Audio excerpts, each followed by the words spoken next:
அண்ணன் திருமாவளவன் அவர்கள் விடுதலை சிறுத்தை தொண்டர்கள் கூட்டணி கட்சிகள் போட்டியிட இடத்தில் முழு மனதுடன் ஒத்துழைக்கவில்லை என்று வருத்தம் தெரிவித்திருக்கிறார்.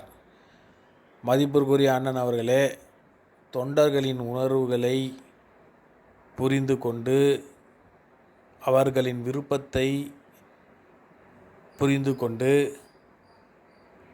நீங்கள் தொடர்கின்ற கூட்டணியை தமிழக மக்களும் தொண்டர்களும் உங்கள் தொண்டர்களுமே கூட விரும்பவில்லை என்பதுதான் நிதர்சன உண்மை. எனவே நீங்கள் விடுதலை சிறுத்தைகள் கட்சியை மேலும் வலுப்படுத்த விரும்பினால் தயவு கூர்ந்து திமுக கூட்டணியை தொடர்வதை குறித்து மறுபரிசீலனை செய்ய வேண்டும் என்பதுதான் என் போன்ற பொதுமக்களின் வேண்டுகோள்.